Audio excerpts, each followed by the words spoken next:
boa noite, pessoal. Tudo bem com vocês? Tudo jóia? Hoje, quarta-feira, dia 13 de maio. Estamos aí para mais um bate-papo. Hoje, um convidado da nossa região, nosso amigo Danilo. Ele é da cidade aqui pertinho de Buri e vai contar um pouquinho da história dele, de tudo que ele já realizou, conquistou, por onde anda. Já tá aí, vamos chamar ele. Já mandar um abraço pro Nereuzinho, CR10 tá por aí, a Thalia, nossa menina prodígio. Ô Pecão, já entrou aí, hein? Conrado, calma aí, deixa eu chamá-lo aqui.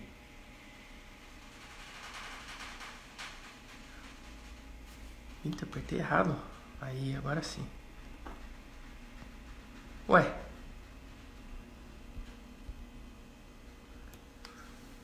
Pessoal, tá travando aqui. Espera aí que tá travando. Alguns amigos da Suíça aí, ó. Hello, my friend. How are you doing? Wie geht's? Alles gut?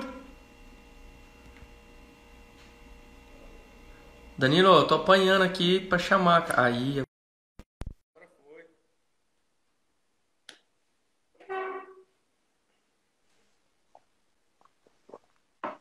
Boa noite. Fala, Fabio, boa noite. Tá me ouvindo? Como é que você tá? Tudo bem? Tudo bem? Me ouve bem aí? Tá tudo tranquilo, tá tudo ótimo, tudo maravilhoso. Maravilha. Danilão, obrigado por aceitar nosso convite do bate-papo aí e participar desse encontro. Já mandei uma mensagem convocando a galera de Buri para entrar hoje. Tá? Eu tenho umas perguntas para ele, mas eu não posso perguntar para ele se o pessoal de Buri tá junto, porque o pessoal de Buri vai dizer a verdade. Eles vão confirmar para mim ou não, entendeu? Passei pro Germano, passei para a professora Cláudia mandar pro pessoal, passei... O Germano já comentou. Como é que você tá? Tudo bem?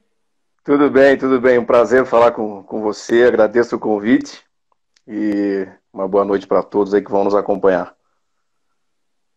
Valeu, Cauã, mandando um salve aí. Danilão, conta pra gente aí. Você tá em Curitiba ou tá pra cá?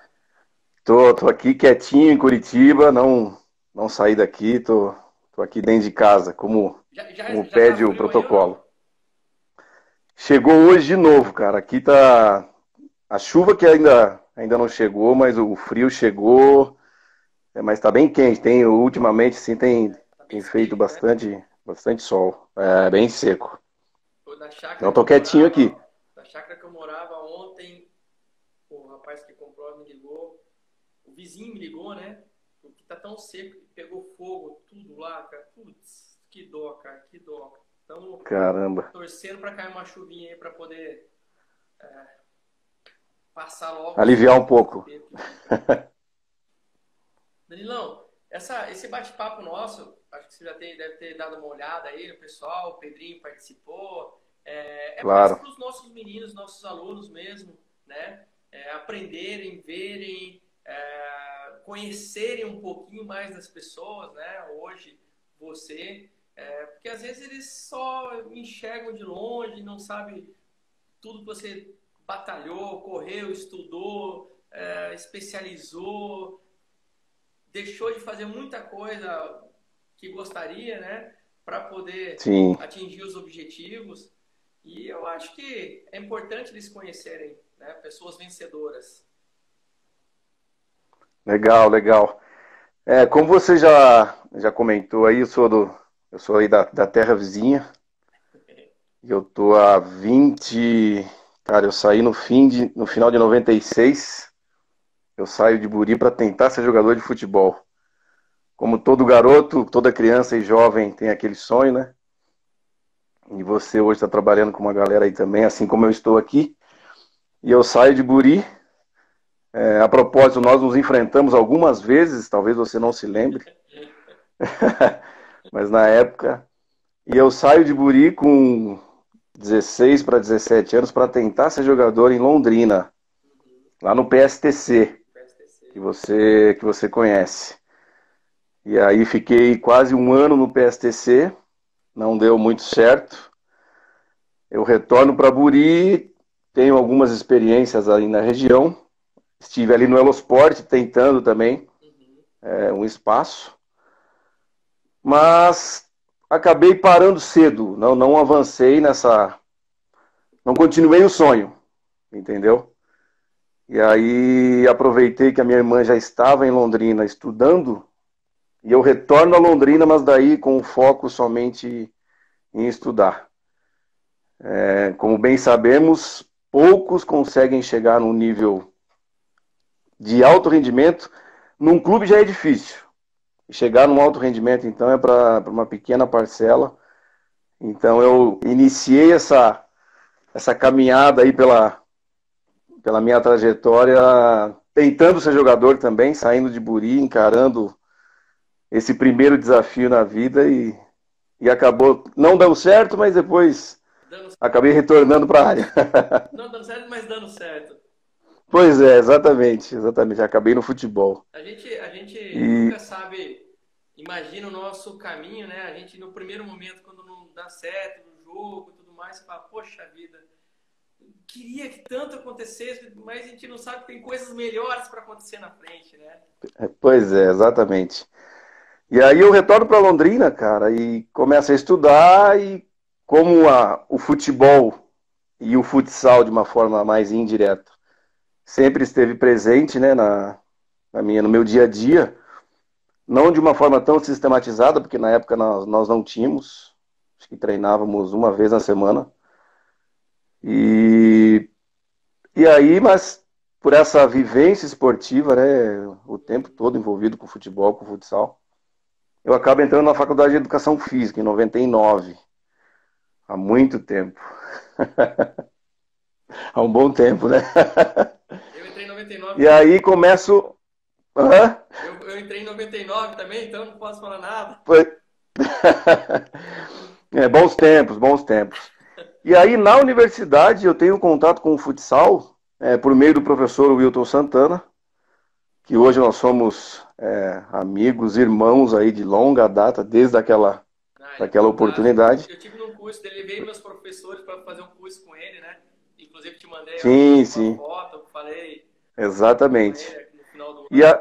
Espetacular. E ali eu tenho contato por conta do curso e particularmente dele, e ali eu começo a fazer estágio em futsal. Não fui para o futebol, não tive a experiência com o futebol, né? Começo no futsal. E ali começa a me encantar o dia a dia, o conhecer cada vez mais a modalidade, me aprofundar nela de fato, né? Porque eu só batia bola de futsal. E ali eu começo a estudar, começo a ter contato com literaturas mais específicas da área. Começo a pegar gosto, a fazer estágio, e aí, meu caro, aí não parei mais. Aí não parei mais. E por essa proximidade com ele, estágio, aí ele me insere dentro do projeto, que na época era o Yacht Clube, para acompanhá-lo numa rotina mais sistematizada, acompanhar algumas categorias e competições. E ali eu inicio a minha carreira. Na época, sim. O Wilton era treinador lá. Eu conheci lá e professor da universidade. E aí eu começo a fazer... Mas conheci muito pouco. Eu fui numa palestra do Bernardinho lá uma vez. Ah, é? Foi legal. Espetacular também. Né? Sim, é um clube tradicional aí no futsal estadual, até nacional, em algumas gerações. Então eu começo o estágio lá com ele, e ali eu venho trilhando esse caminho.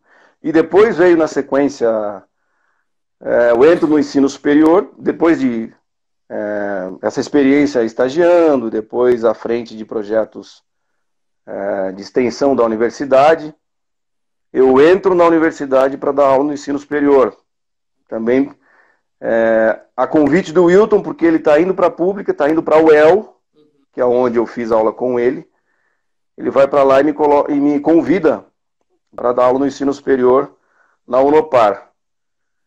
E ali eu fico também por 10 anos no ensino superior, mais projeto de extensão com crianças, e esse foi o meu público assim, que me apaixonou desde o início dessa trajetória. E ali a experiência de sub-6 a sub-13, em paralelo com o projeto de Jogos da Juventude, equipe adulta, sempre acompanhando, já mais integrado à comissão técnica do Wilton. E aí eu fico no ensino superior por 10 anos. Nesse período faço meu mestrado, entre 2013, 12 e 14. Então eu faço meu mestrado também em futsal. Então eu estudo um pouco de tomada de decisão em jogadores de alto rendimento. Até chegar o convite do Atlético. Antes do Atlético, fala um pouquinho pra gente sobre isso aqui, ó, que é fantástico. Vou ver se eu consigo compartilhar com o pessoal. Conseguem ver aí, pessoal? Opa, legal. Para quem está conseguindo enxergar, eu tentei arrumar a foto para poder aparecer melhor, mas esse Tá é ótimo. um livro, né? Um livro que você fez junto com o professor Santana, o Wilton Santana, e também E com o professor Vinícius França. o professor Vinícius, exato. Isso, exatamente. E fala um pouquinho do livro para nós. Cara, esse é um livro que nós publicamos em 2014. Então surgiu essa Um ideia projeto de que fazer foi. o livro? Como surgiu a ideia de fazer o livro? O Wilton e o Vina, que é o Vinícius, eles tinham organizado uma coleção de DVDs para jogos para desenvolver a inteligência tática, para as fases do jogo, ataque, defesa e as transições. E foi um material riquíssimo, uma produção de primeira linha, com muita qualidade. Teve uma repercussão assim muito, muito bacana, muito positiva, um material inédito até em nível nacional, pela qualidade. E desse DVD, o Wilton já, ele publicou outros livros, já tem esse histórico de publicação. E aí, a partir desse DVD, ele faz o convite para mim, e o Vina, já coautor do DVD, para a gente trazer esse material e colocar novas ideias a partir desse material, dos vídeos, né, que ele já tinha, para a gente fazer essa publicação. E você tem o teu exemplar aí. Eu sou suspeito a falar, mas é um material que ficou bom em todos os sentidos. É uma obra que para a época era inédita. Ouso dizer que não tem ainda material com essa qualidade. E então, para contribuir um pouquinho para o nosso mercado salonista, que é tão carente de ideias e principalmente de discussão de ideias, então esse livro veio para fortalecer um pouquinho a nossa área, o futsal como um todo, a iniciação esportiva ao futsal, que tem precisado muito de boas discussões. Então, na oportunidade, em 2014, a gente fez esse lançamento, fizemos lá em Londrina, teve uma boa aceitação. Eu vou aproveitar o gancho que você falando aí, nós vamos falando um pouquinho da parte acadêmica, né? Um pouquinho da parte Claro. dos livros, e vou aproveitar. Embora o nosso futsal seja um pouco carente, né? Com esse problema de literatura e tudo mais, o nosso futebol ainda mais carente que o futsal, né? Como que você enxerga esse lado? Como que você vê essa parte literária do Brasil? Porque você sabe muito bem, né? Uma outra ocasião, até inclusive você tinha comentado comigo, no Portugal se escreve muito, na Espanha se escreve muito, tem muitos livros da área, muitos, né? De Mourinho, não sei quem mais, tem, enfim. Sim. No Brasil ainda existe uma coisa que é muito do achismo, mas sem embasamento, né? O que você me fala um pouquinho disso? Um ponto que eu gosto de destacar nesse sentido, para fazer essa reflexão também, é o ensino de futebol na iniciação, que a gente ainda reproduz muito o trabalho que é feito para os adultos. do ponto de vista pedagógico, do ponto de vista metodológico. Isso por conta da carência de reflexões e publicações nesse sentido. Nós temos boas ideias, mas ainda recentes e carentes de um aprofundamento. Nós temos boas literaturas, boas referências. Eu gosto de citar o Wilton porque ele é um dos que mais publica, principalmente falando sobre a iniciação ao futsal no país, na América do Sul. Isso eu posso falar com tranquilidade. E a gente acredita muito ainda que todo mundo sabe, todo mundo acha que sabe, pouco se discute, pouco se embasa, pouco se fundamenta. E isso muitas vezes acaba se tornando uma verdade, porque nós somos um país de técnicos, né? Nós temos 220 milhões de técnicos da iniciação até o alto rendimento e muitas vezes sem uma discussão aprofundada. E quando a gente vai para o futebol, então, que é o que eu tenho vivenciado nos últimos 2 anos no Atlético, as discussões são mais rasas ainda, são mais superficiais. Por exemplo, discutir tamanho de campo. Nós não temos literatura no Brasil que sustenta o porquê de você fazer adaptações às regras para criança. Nós não temos. Enquanto isso, pelo mundo afora, isso já é uma... Isso é respeitar a criança. A gente conversava isso, não no final do ano passado, no final do ano retrasado, lá em Buri mesmo, né? Que o Germano fez um torneio lá. Isso. E a gente debatia isso. O mundo inteiro já joga campo reduzido. Só no Brasil que o menino de 11 anos tem que jogar um campo inteiro 11 contra 11, né? Aí você fala, não é possível, né? No país do futebol, a gente ainda está com uma mentalidade tão devagar para enxergar a realidade, né? É atrasada. Você foi muito... muito educado nas suas palavras. É atrasada mesmo, cara. É atrasada. Mas Infelizmente. você falou, né? De ter pouca literatura, pouco estudo. É muito achismo e pouco estudo, né? Exatamente. Esse livro que a gente publicou, ele se aplica ali, depende do nível da equipe, da categoria que você tem, a partir do sub-12, 13, mais para 14 e à frente. Eu consigo fazer alguns ajustes para as categorias de iniciação até 13? Consigo. Esse é o menor problema. Desde que eu tenha conhecimento de criança, sensibilidade para gerir todo o processo e conhecer o material para que eu possa fazer as adaptações ao nível que eles se encontram. Não adianta eu pegar esse livro, que foi bem estruturado, bem elaborado para determinada faixa etária, e aplicar no meu subset e começar a fazer intervenção como se eles respondessem ao propósito da atividade, dos exercícios. Não faz nenhum sentido.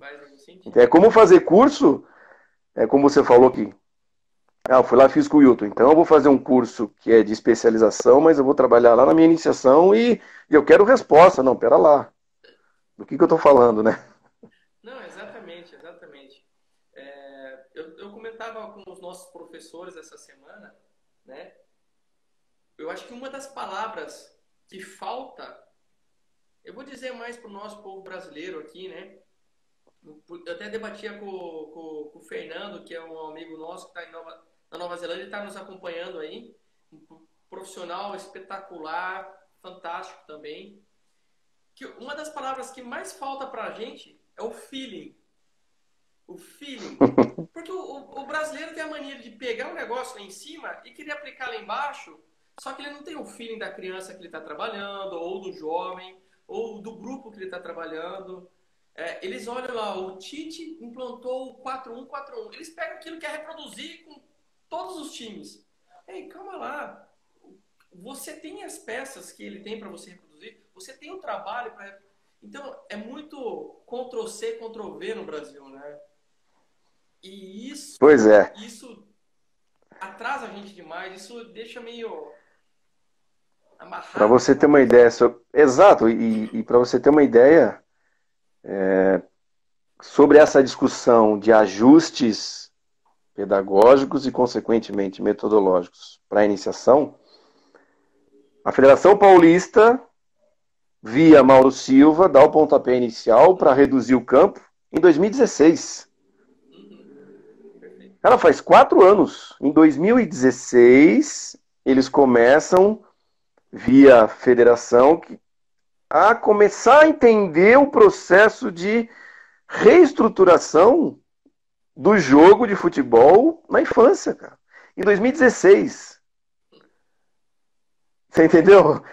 E aí, aqui na federação, para você ter uma ideia, o ano passado, ano retrasado, 2018, a federação lançou uma Copa Federação, e eu participei até com algumas ideias da estruturação dessa reestruturação, né, Uhum. do processo.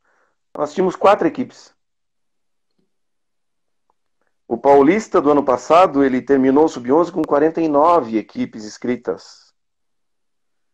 Com resistência? Com resistência. Eu tenho colegas aí em São Paulo que me apontaram que teve muita resistência.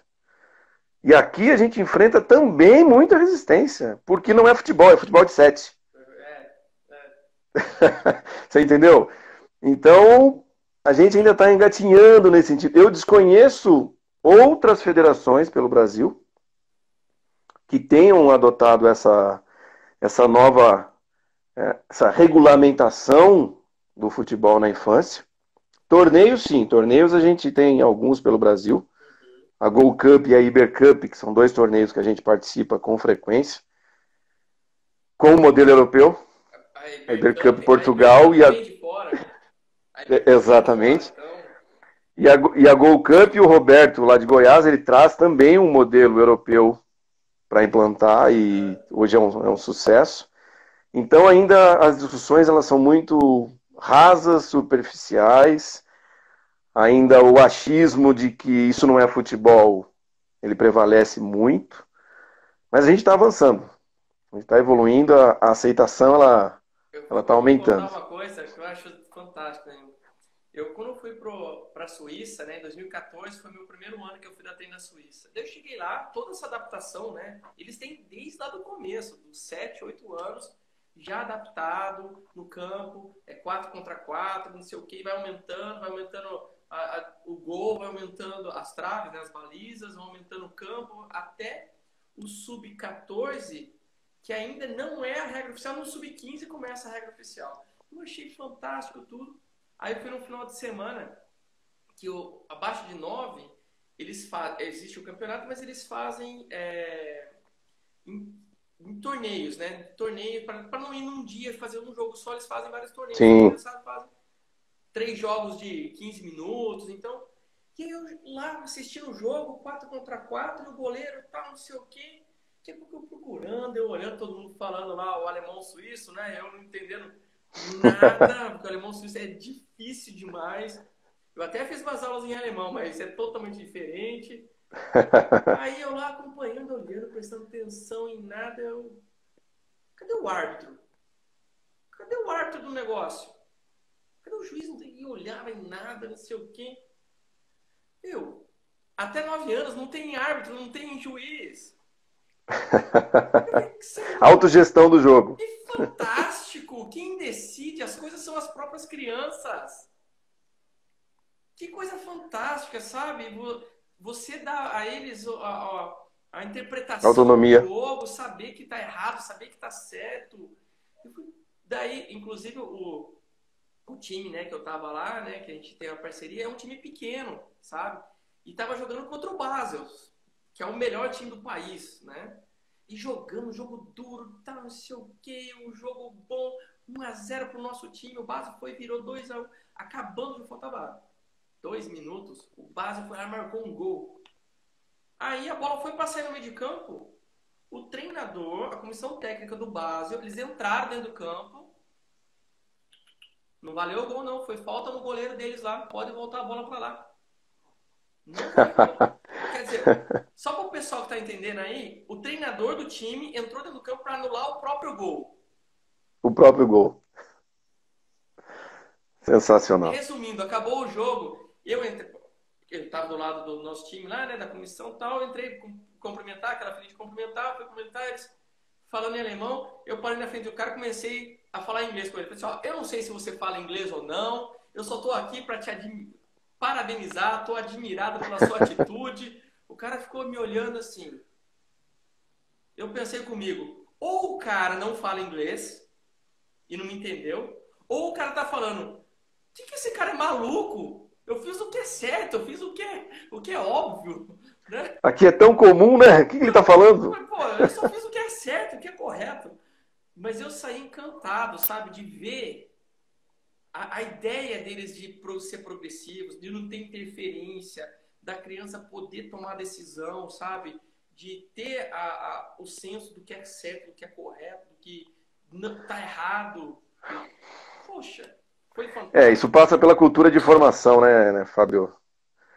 Isso passa muito pela cultura educacional do povo, em que você permite a um grupo de crianças fazer a autogestão de todo o processo. E aí, em último caso, o treinador vai intervir, não, pera lá, vamos voltar, não valeu. O Fernando da Nova Zelândia até colocou aí, ó, escreveu aí pra gente aí. Sim. Retreating line, perfeito, né? Que é a ideia, a proposta, sem chutão, sem jogar com goleiro. Poxa, com tanta coisa E aqui nós estamos atrás. Né? Pois é. E no Brasil nós temos uma cultura que nos favorece, que é a cultura da quadra, a cultura do futsal. Uhum. Então você não precisa romper bruscamente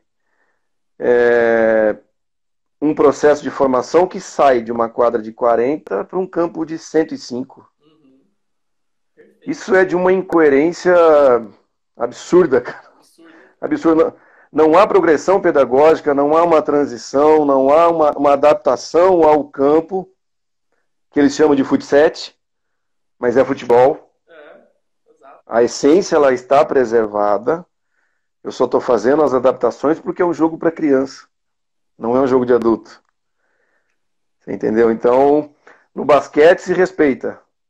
Você joga mini basquete, no handball você joga mini hand, você joga mini vôlei, mas você não adapta as regras para o futebol. Porque senão você vai jogar futebol de 7. Como se não fosse futebol. Como se não fosse futebol. Não, é incrível, incrível. E... Bom, esse aí é assunto pra gente passar a noite aqui. Esse é assunto dos bons. Bom, esse assunto é ótimo. Esse assunto eu quero debater mais com você. Eu fui aprender a buscar um pouco por que o pessoal chama o futebol de 7 futebol suíço. O Brasil chama isso, né? Futebol suíço. Sim, exatamente. Em Londrina não é chamado de futebol society, é futebol suíço. Futebol suíço. Grande parte do Brasil é chamado de futebol suíço, né? Para ver quanto nós estamos atrasados. Tá dentro do próprio país. Não! Como que... Meu, eles trabalham lá isso, dessa transição há anos. Há anos. Respeitar, né? A criança, respeitar. Eu falei, poxa, mas nós vamos bater papo. Nós vamos bater papo que... antes de você contar um pouquinho a sua transição pro futebol e tudo mais, primeira pergunta minha, e o pessoal de Buri, eu estou convocando o pessoal de Buri para me responder, para me ajudar agora. O pessoal de Buri, olha lá, hein? entrou ali, tem mais gente ali, a família Polifem, né? Vamos lá. Primeira pergunta, do que você jogava em Buri? Eu era o 11 do time, aquele falso ponto esquerda. Você era o 10, que eu lembro. Mas eu era o 11, eu tava lá na ponta esquerda, meio fechando o meio ali, ó. Vamos lá. Aquele meio esquerda aberto. Desde quando você jogava, você era mais tranquilo assim, calmo assim ou não? Sempre. Sempre. Quem me conhece sabe bem disso. Rapaz, o pessoal falou assim, não, eu tenho que perguntar, a pessoa de Buri vai ter que me dizer isso. Todos os domingos, pô, tá pegando fogo na casa, você tá tranquilo, você tá calmo, você conversa, você Senhor amado, eu queria ter um pouco dessa tranquilidade do Danilo, viu?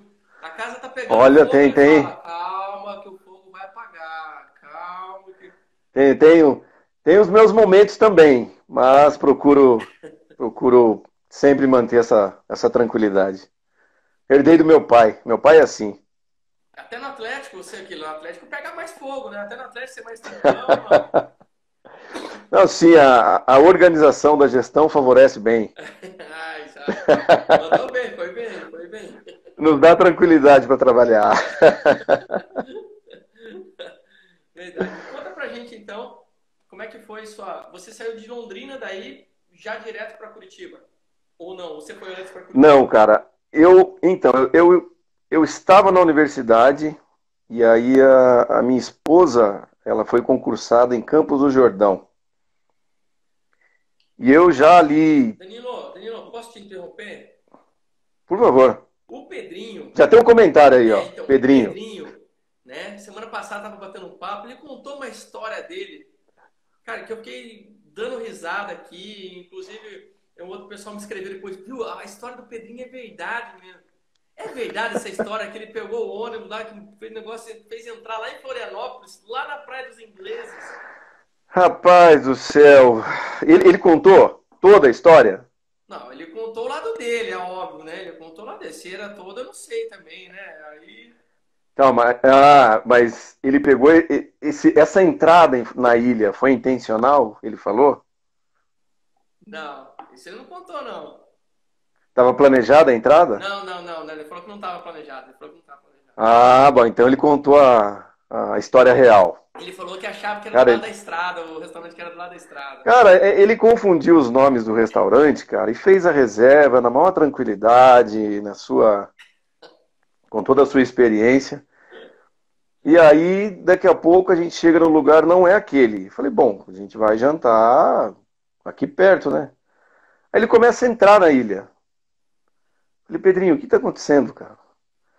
Ele, não, cara, eu confundi os restaurantes que são o mesmo nome, é lá na praia, acho que era lá nos ingleses, cara. Meu, nós andamos, acho que 40, 50 minutos para chegar, e depois nós ficamos mais uma hora jantando, e mais 40, 50 para voltar. Cara, mas nós tiramos de letra, mas ele aprontou essa com a gente, cara, que nós ficamos 3 horas em Florianópolis, quando era para ter ficado uma hora só, cara. Mas o Pedrinho é uma figura. É um, é um garoto um garoto experiente na área, com potencial enorme, enorme. Gente boníssima, gente boníssima. Muito, Isso, muito. vamos cortar aí, mas conte aí. Só E ele tá me falando passou. e ele tá falando dessa tranquilidade aí, porque esse dia aí foi fácil. Não foi. Imagino, imagino. Imagino só o motorista já devia estar bravo, imagine o resto. Imagina Não, o cara. motorista. E outra. E era para chegar e jantar, e nós andamos mais uma hora para jantar. Imagina, né? Esse é o Pedrinho, uma figura. Abraço, Pedrinho. Abração aí, Pedro. Logo, logo estaremos juntos. E conte aí então, sua esposa passou no concurso. Isso, cara. Aí ela foi nomeada em Campos do Jordão, cara. E eu já estava naquele momento que a universidade para mim já não era mais aquilo. Não tinha valorização do professor. Eu estava concursado numa cidade vizinha ali em Rolândia, em outra área, na educação física, mas não no esporte.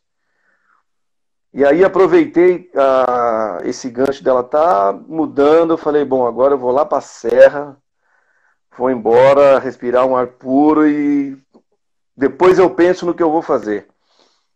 Eu me mudo em agosto de 16, em janeiro de 17, eu recebo o convite do Atlético para coordenar os projetos de futsal do clube. Que o clube ele tinha parcerias de futsal. Que o clube na época não tinha um projeto do clube, sob a gestão do clube. Então a gente tinha parceiros, um em Londrina e 2 em Curitiba. E aí eu fui convidado a coordenar esses projetos para fazer captação para o campo. Entendeu? Que até então o campo também era via parceria.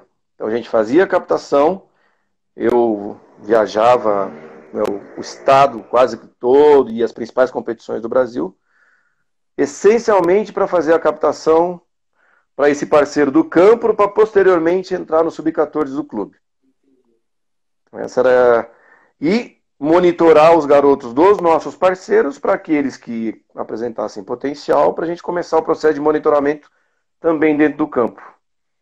E aí eu fico um ano fazendo isso, somente vinculado ao futsal, fazendo a captação, monitorando os nossos garotos das parcerias para fazer a transição para o campo. Eu passo 2017, essa transição Londrina, Campos, Curitiba, até o fim de 2017, que aí a gente inicia um novo ciclo no clube, que é o projeto de iniciação esportiva dentro do clube. E nesse ano 2017, a sua esposa continuou em Campos do Jordão? Exatamente. Eu fico em Curitiba, aqui sozinho, nesse frio todo, e chuva todo dia, e ela lá. Então é aquela programação de a cada 15 dias um viajava, um ia, o outro vinha. E aí com 10, 15 dias de clube eu percebi que a minha programação ela não ia dar certo. Porque eu começo a entender um clube de futebol do tamanho do Atlético, em que as rotinas você não controla. E aí as minhas principais atividades em competição eram no fim de semana. E aí eu ligo para ela e falo, olha, não vai dar aquele 15 dias para estar aí como nós programamos. Então você vem para cá a cada 15 dias e a gente vai organizando dessa forma. Até que em 18 ela conseguiu vir para cá. Deu tudo certo a transferência. Maravilha. Pô, conseguiu transferir ainda, então maravilha. Exatamente, exatamente. Ela conseguiu a transferência para cá e deu tudo certo. Ficamos todos em casa. Menos mal passar frio em Curitiba, então, né? Não, com certeza, cara, com certeza. Porque o frio aqui, não sei se você já passou o frio aqui, porque ele Bom, o meu é pai, dos bons. o meu pai, né? Meu pai é formado ainda na Federal de Curitiba, né? Meu pai morava embaixo da arquibancada do antigo Tarumã, né? O Tarumã foi reformado. O Tarumã, para quem não conhece, é o ginásio de esportes de Curitiba. Meu pai Perto de casa aqui. morava embaixo da arquibancada. Meu pai, a vida inteira, ele falava assim, ó, Curitiba, tem 2 estações no ano. Tem 2 estações no ano. É inverno e a estação de trem. São 2 estações, então você se prepara, é inverno e estação de trem. E o resto, meu filho, você pode se preparar que faz frio nessa cidade. Eu morria de... Pois é, aqui os curitibanos costumam falar que as 4 estações acontecem no dia, cara. E eu comprovei isso. É verdade. Que a gente sai com parca, com touca, com cachecol, com blusa, com tudo. Às 10 da manhã você já tira, fica só de camiseta. Aí após o almoço, o sol tá. Se você tiver uma bermuda, você põe. Às 4 da tarde, das 4 às 5 chove, aí depois vem o frio, cara, é uma loucura. É uma loucura. Mas é uma cidade sensacional. Imagine. E para 2018, você falou, daí mudou o projeto dentro do clube. Isso, porque aí o clube começa com o projeto de iniciação esportiva, que aqui a gente chama de iniciação, o projeto de futebol do clube. Então, do sub-10 ao 13, e depois, consequentemente, do 14 até o profissional. Então, do 10 ao profissional, a gente começou a... 10 ao 13 antes era em parceria, daí passou em parceria, isso. por gestão do clube. Passou para dentro do clube, toda a gestão do clube, com profissionais do clube, com todo o trabalho metodológico delineado pelo clube. As parcerias de futsal, elas continuam, mas o projeto de futebol gerido todo pelo clube. Inclusive os festivais de futebol que a gente chama, que acontecem no fim de semana, também para iniciação. Então a gente começa a estruturar um projeto de futebol com a filosofia CAP, de fato, com a estrutura do clube, respeitando a progressão pedagógica, aquilo que a gente vinha falando. Isso foi instituído no clube e é inegociável. A gente não compete. O sub-12, se a competição ela for, do ponto de vista competitivo, um bom nível técnico, a gente compete em campo de 11. Mas, essencialmente, o nosso trabalho é realizado em campo reduzido. A partir do 13, aí o campo é aberto. Então, o projeto de iniciação ele se inicia em janeiro de 18, e aí eu faço parte da estruturação desse projeto também. E, paralelo a isso, a captação pela quadra. Entendeu? Mas você faz a captação através do futsal, mas você leva pro Atlético pro campo. Pro campo, isso, exatamente. É o que eu já fazia em 17. Em 18 eu continuo fazendo isso, mas já dentro da equipe técnica do futebol, desse novo projeto de iniciação do clube, mas a captação sempre indo para o campo. Entendeu? Essencialmente o projeto de captação voltado para o campo.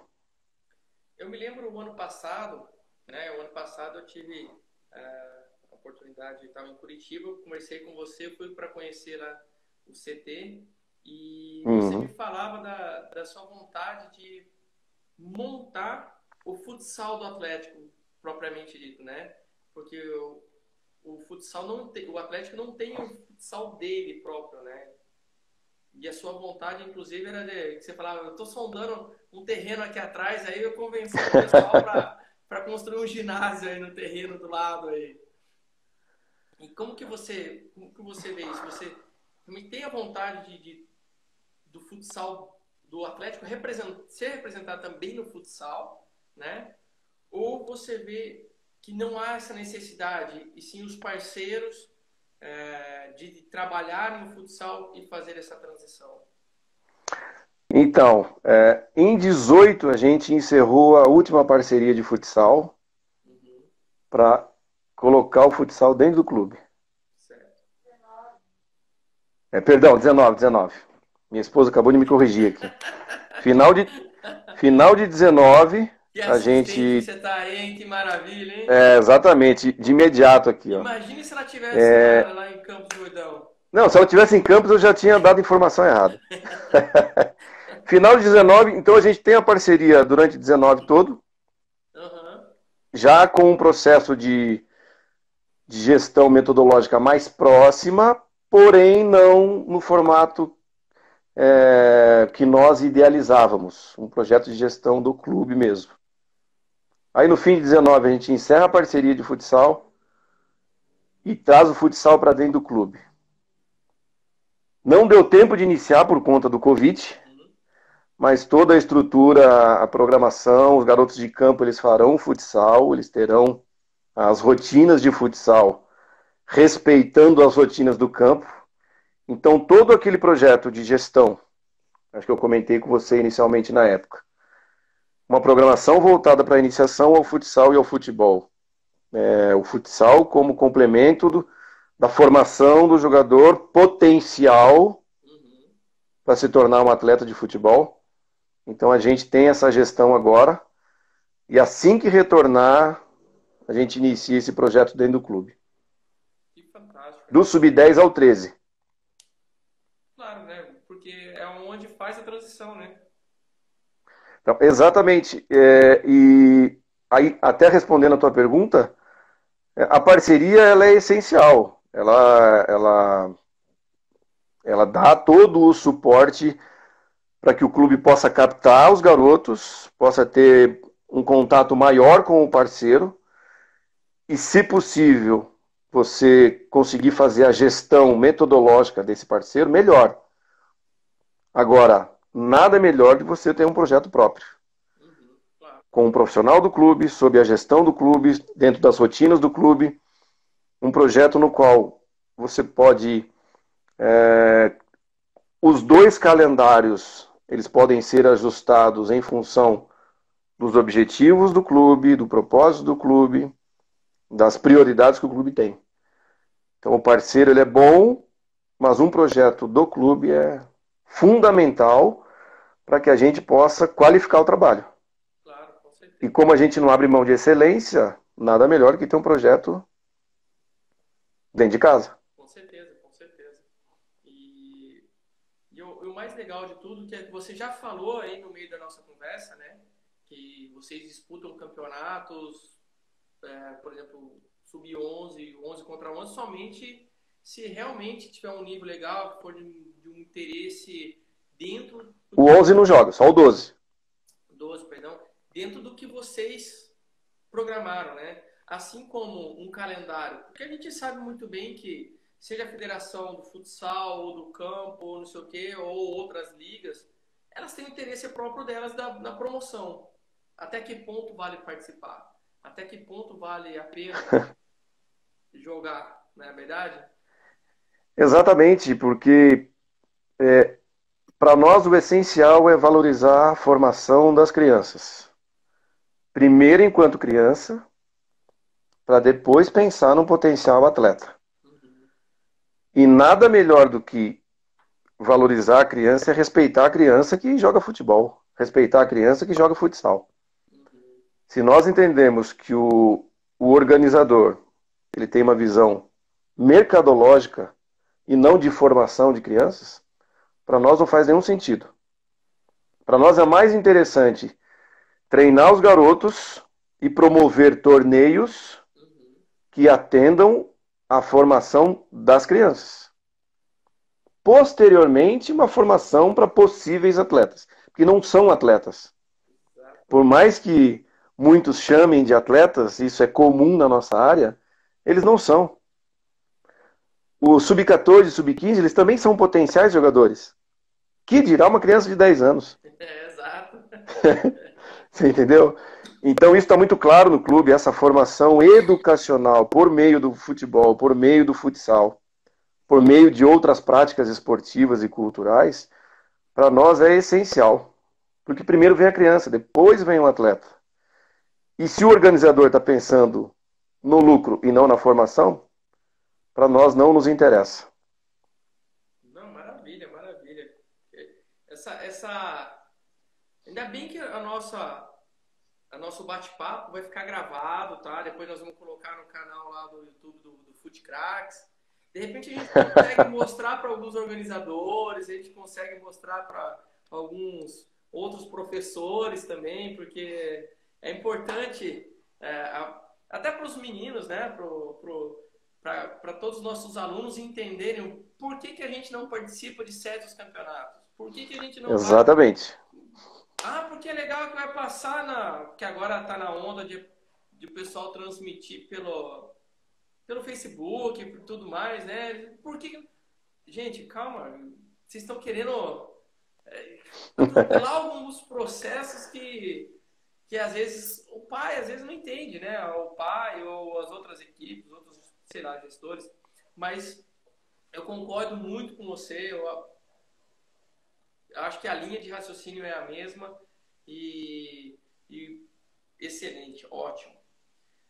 Fale uma coisa para mim. Qual o objetivo seu de vida? Olha só, hein? Pergunta simples, mas complexa.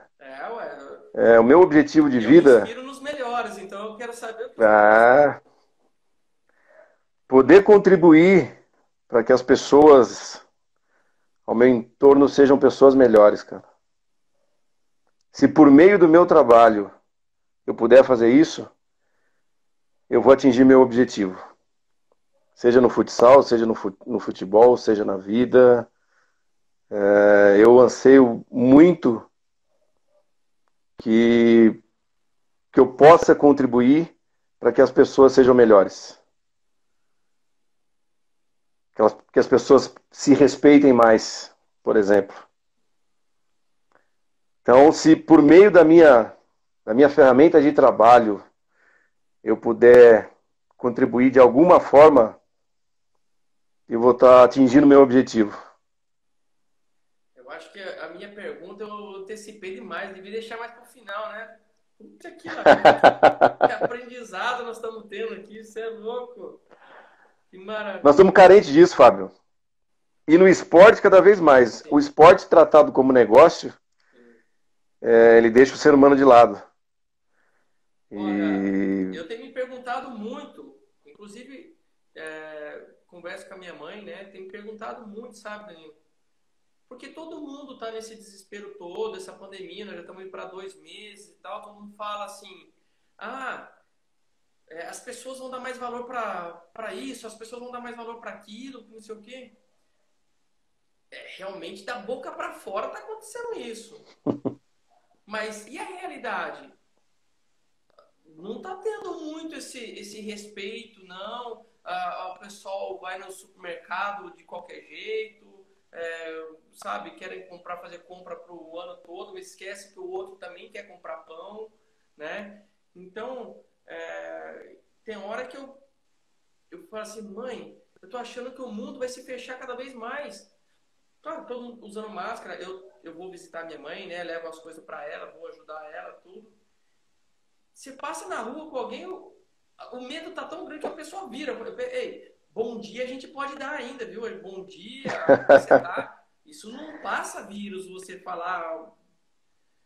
Então eu tenho uma preocupação com esse mundo carente que você colocou aí, sabe? Da, da relação das pessoas. Tem hora que eu fico me perguntando, pensando, será que realmente as pessoas vão se respeitar? Será que esse ensinamento a gente vai estar aprendendo, né? Obviamente que todo mundo vai ter alguns valores que, né? Família, está mais próximo, é, mas e da relação social? Como é que as pessoas vão enxergar isso? Ou se pois o é, egoísmo vai e crescer ainda mais? engraçado que em tempo que você usa máscara, muita máscara cai, entendeu? Exato, exato, exatamente. Muitos que estavam tranquilos no começo da pandemia já estão colocando as manguinhas de fora. Então as máscaras elas também estão caindo nesse momento de sofrimento para muita gente, mostrando quem realmente a pessoa é, né? Exato, exatamente. Estando próximo, estando distante, amigo ou não amigo, colega ou não colega. Então muitas vezes começa a vir à tona quem de fato a pessoa é. Por isso que um dos princípios, e os princípios são do professor João Freire, que eu não abro mão em formação esportiva, é ensinar mais do que esporte. Uhum. Para pensar em futuras gerações que possam voltar a dar bom dia umas para as outras. Ensinar mais do que esporte é ir muito além dele. Bom, a sua frase, né, dentro daquilo que eu perguntei como objetivo e tudo mais, você falou de respeito. É, os nossos alunos que estão acompanhando aí podem comprovar, né? Isso eu não abro mão de jeito nenhum, que é a nossa regra número 1 no fute. Eu falo, qual que é a regra número 1? Seja o Bento, meu filho, que está lá na iniciação, lá no processo pedagógico de desenvolvimento motor, né, que a gente faz o trabalho, todos eles sabem. Regra número 1, respeito. Eu não ganho o jogo a qualquer custo, não. Eu prefiro perder o jogo do que ganhar e ensinar coisas erradas. Então, concorda aí, ó. O Cauã tá confirmando aí, né, Cauã? O Cauã tá. O Cauã já esteve lá e sabe bem como que Sim, qual é, sim. qual é a regra lá dentro do CT. Fantástico, Bom show, dia, boa tarde, boa noite. show demais, show de bola. E vocês, cara, conseguiram lidar bem com essa situação toda? E você, como gestor da FUT? É difícil, Danilo, eu vou te passar uma situação nossa. É difícil por exemplo, Itapeva não é uma cidade tão grande quanto Curitiba, que as coisas Claro, ainda conseguem, né? Então, assim, essa paralisação, ela afeta muito o cotidiano da sociedade, né? Então, obviamente, muitas famílias foram atingidas, né? A gente tem tentado manter, tentado fazer várias atividades de desenvolvimento motor, atividades fantásticas, sabe? Com o propósito da prática do exercício. E não tem nada, são coisas que não tem nada a ver especificamente com futebol, e sim com o desenvolvimento motor. Porque a gente acredita que se ela continuar com o desenvolvimento motor, quando tudo voltar à prática, ela vai estar apta a praticar. Se ela não tiver o desenvolvimento motor, a dificuldade vai ser muito maior para ela retomada da atividade coletiva. Sim, claro. Então, desde atividade com exercício de equilíbrio, exercício de coordenação, enfim, né, vários aí, vai de PTK bolinha de meia, tenta aí equilibrar o cabo de vassoura na mão, quanto tempo você Desafio. Depois você vai equilibrar o cabo de vassoura no pé. Boa. Parece fácil, sabe? Parece assim, você fala, poxa, mas você estimula o nível de concentração das crianças, sabe? Equilíbrio. Poxa, é negócio assim, força do corpo mesmo, sabe? Dela. Então, assim, a gente tem que propor, sabe? Nós estamos propondo várias atividades, sabe? Claro que em cima do trabalho do Método Viva, que é junto com o professor Luiz Sigolin, lá de São Paulo, lá, que dá o curso da CBF e tudo mais, né? Participa do CBF Academy. Pessoa fantástica também, um professor de altíssimo nível. E a gente vai começar, a partir dessa semana agora, algumas atividades de videotreinos, né? Então, nós estamos levando para eles algumas propostas, porque por mais que a gente mande um vídeo para eles praticarem dentro de casa, às vezes o feedback deles é muito pouco perto do que eles poderiam se comprometer. De repente, o compromisso de estar tendo uma videoconferência, de estar batendo papo, de ver os amigos, de rever o pessoal, eles possam interagir um pouco mais.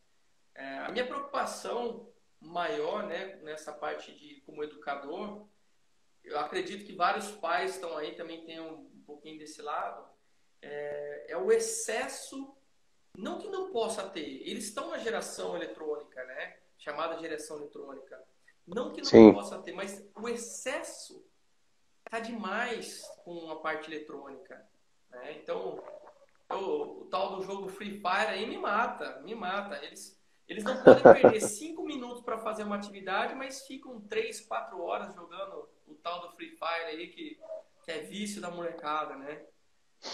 Pois é. Mas estamos tentando animar o pessoal, estamos tentando mantê-los. Infelizmente, para retorno nosso, né, para sobrevivência do projeto, a parte financeira, no caso, né, a gente tem feito alguns acordos, tudo, mas caiu assim, questão de 80%, assim, sabe? É muito pouco. Mas não podemos parar. A gente acredita nas coisas, a gente tem fé, e eu acho que nós estamos plantando para colher lá na frente. Exatamente. E é um momento de reflexão e readaptação para todos, né? Exato. Precisamos saber entender o processo, o momento e seguirmos. Seguimos, com certeza. Danilo, antes da gente fazer uma outra pergunta, pessoal, aí, só que o nosso tempo está acabando. Eu posso desligar e voltar com você só para a gente poder encerrar com todo mundo aí? Claro. Opa, então, vamos lá. Você que está nos acompanhando aí, ó, que com a calma do Danilo, gente, se eu fizer a pergunta, ele vai ter muito calmo, não vai dar para responder em 1 minuto não, certo? Não tem como. Então, pessoal, vai cair essa live, mas a gente já retoma para a gente poder fazer a parte final, tá bom? Beleza? Então deixa eu encerrar e já voltamos.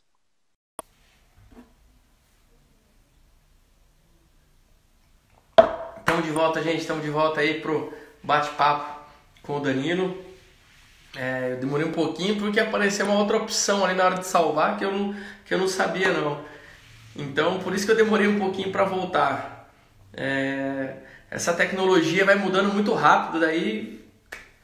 Um abraço ao Luiz. Meu amigo, como é que você tá? Tudo jóia? Luiz Moreno, cantor de primeira, cantor espetacular.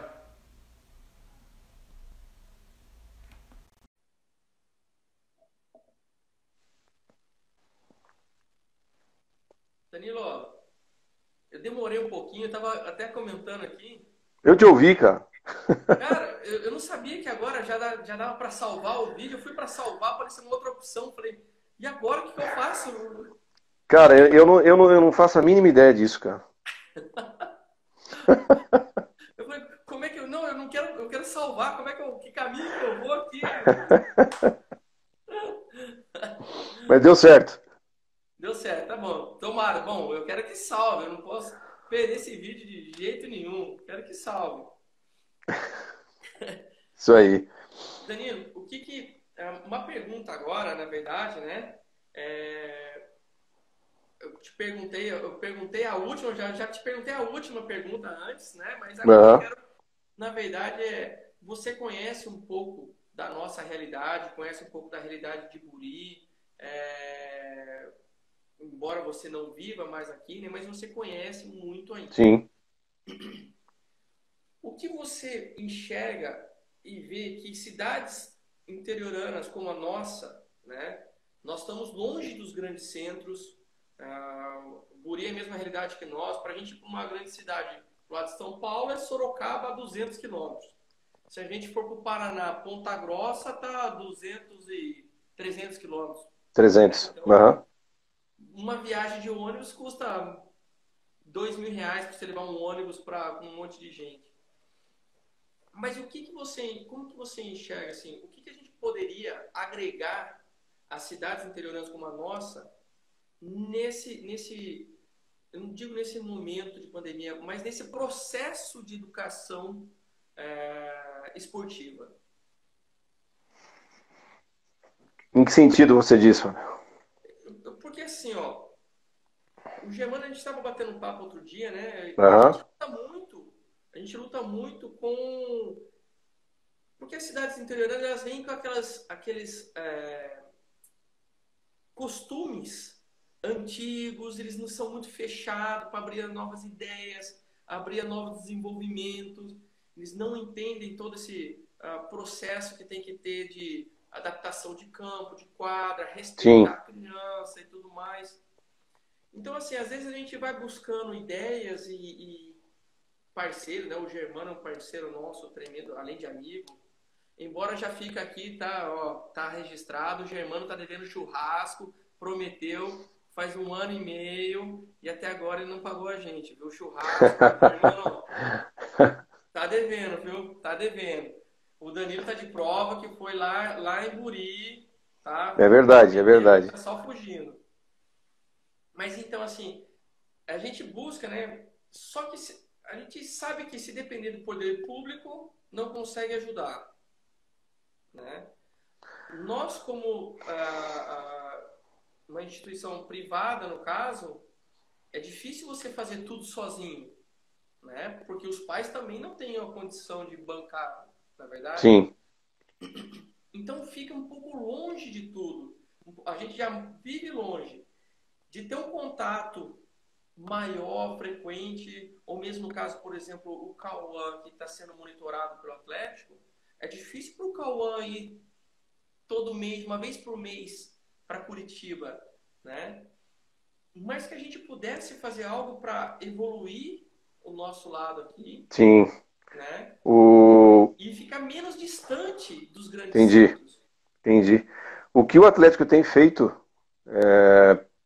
até eu não me lembro se o Cauã chegou a ir para São Paulo ou foi direto para Curitiba, mas eu sei que o Lucas foi para Foi São em São Paulo. Paulo. É, Foi em São Paulo. isso, ele foi para São Paulo. O que o Atlético tem feito no Paraná e São Paulo, essencialmente, é um monitoramento regionalizado para justamente minimizar essa distância dos projetos menores e de médio porte também, e para aproximar o nosso corpo técnico dessas realidades, porque o poder público não dá conta e faz a menor parte. quando poderia fazer muito mais. Os projetos privados também, né, muitas vezes não têm todas as condições de dar todo esse suporte. Os pais também não. Então, um dos projetos do clube é regionalizar esse contato com esse monitoramento regional que a gente chama de iniciação desportiva regional, justamente para nos aproximarmos desses projetos, desses pais, dessas prefeituras também, via projetos sociais, que uma das linhas do clube é via projeto social. Mas se a gente pensar especificamente em captação, a gente tem núcleos de iniciação desportiva, núcleos estes que recebem profissionais do clube, e não são sempre os mesmos. Mesmo que a gente tenha um profissional na região, a gente procura fazer essa rotatividade de profissionais justamente para que outros olhos possam conhecer aquela realidade. Justamente para fazer essa aproximação, para criar essa cultura, por exemplo, de campo reduzido, que naquela oportunidade que vocês tiverem em Buri, conversando com o Germano, ele promoveu aquele evento, e depois não promoveu mais, ele está me devendo essa, entendeu? Ele iniciou aquele e depois não... Acredito que não tenha feito mais, não tenho certeza, posso estar... Acho que não, né? Então, justamente para criar essa cultura de um outro olhar para a nossa modalidade. Criar uma nova cultura que respeita a criança, um professor que respeita a criança, um pai que respeita o próprio filho, que não é atleta. Então, colocar o dedo na ferida, mesmo falar, opa, pera lá, nós estamos falando de criança. O goleiro ele tem que jogar numa trave baixa. O campo ele tem que ser menor, a bola tem que ser menor. Todos precisam jogar. Isso leva tempo. Agora, leva tempo a partir da conscientização de todos os agentes socializadores. Todos. Professor, pai, árbitro, dirigente, secretário de esporte, prefeito. Todo mundo precisa estar consciente. Quem faz parte daquele contexto socioesportivo precisa estar ciente de que é um processo de reeducação esportiva. E felizmente o clube tem levado isso para as regiões do estado do Paraná e São Paulo. E até a nossa região aí é uma região que eu tenho um carinho muito grande por motivos óbvios e quero fortalecer muito isso, Fábio. Quando você esteve aqui, a gente já conversou um pouco sobre isso. Conversei com o Germano e com o Murilo lá em Tararé também, para a gente fortalecer mais esse trabalho, mais essa reestruturação esportiva por meio do futebol e do futsal. Excelente, ótimo. Danilo, o nosso bate-papo deveria durar aqui mais um tempão. A Cláudia, diretora de escola, está aí, também defende muito a educação. O Dedimar do Palmeiras está aí, também defende muito isso. Outros Legal. Professores também, o Pedrinho estava aí acompanhando a gente. Cara, o nosso bate-papo tinha que ser literalmente uma mesa redonda, esporte e educação junto aí, né? Bacana, bacana. Gostoso demais, bacana demais. Estou à disposição. Bom, eu tava lendo ali que parece que agora WhatsApp, lá não sei o que, eles vão abrir aí para várias pessoas. Eu falei assim, gente, que legal, a mesa redonda vai ficar bacana, tá? Legal. Tá? Bacana. É demais. Danilo, eu sei que você tem também aí o compromisso familiar, eu tenho que correr ajudar a Mariana a trocar de fralda ali. Na verdade, o Fernando escreveu ali embaixo, é verdade, né? Ele falou assim, são elas que mandam, né? São elas que... Sempre. Na hora que sua esposa já deu um gritinho aí, tá corrigindo, né? 2018, 2019, ano passado. O Fernando já colocou, é verdade. Seja na Nova Zelândia, Buri, Itapeva, são elas que mandam, Até em Curitiba. Eu quero te agradecer demais, Danilo, agradecer demais. excelente bate-papo, gostoso. Para quem não estava antes com a gente, indico aí, ó, para vocês, para todo mundo. Esse é o livro que ele escreveu algum tempo atrás já. Que ano que você escreveu esse livro? 2014 foi o lançamento. Isso. Espetacular. Eu continuo lendo junto com os nossos professores, debatendo, trocando ideias. Ele ainda é uma grande ferramenta para nós. Bacana. E vai continuar sendo, porque coisa boa a gente não desaprende, a gente sempre continua aprendendo, né? Não é verdade? Então, indico para todo mundo. Ó, o Fernando. Fernando, o Danilo pode dar uma dica para a gente como é que você consegue comprar o livro? Claro, claro. Depois ele me chama lá e eu bato um papo com ele. Aí, Fernando, pode chamar o Danilo aí que... Obrigado mais uma vez. Esperamos que tudo isso passe para você poder vir para Buri, para a gente fazer a pressão no Germano do Churrasco. Isso é importante. Fábio, obrigado pelo convite. É um prazer falar com você aí e o teu público aí da FUT que te segue e te acompanha, com os pais, com os garotos que estiveram aí conosco. Foi um prazer esse bate-papo, bem descontraído, acho que é bacana. Foi bem legal. E conte comigo aí para esse projeto crescer cada vez mais. Show de bola. Valeu, obrigado mesmo. Um abraço aí para toda a sua família. Valeu. Valeu, um abração para você. Deus, gente. Valeu, gente. Um abraço. Deixa eu aprender o negócio a salvar aqui agora, não posso perder, hein, gente.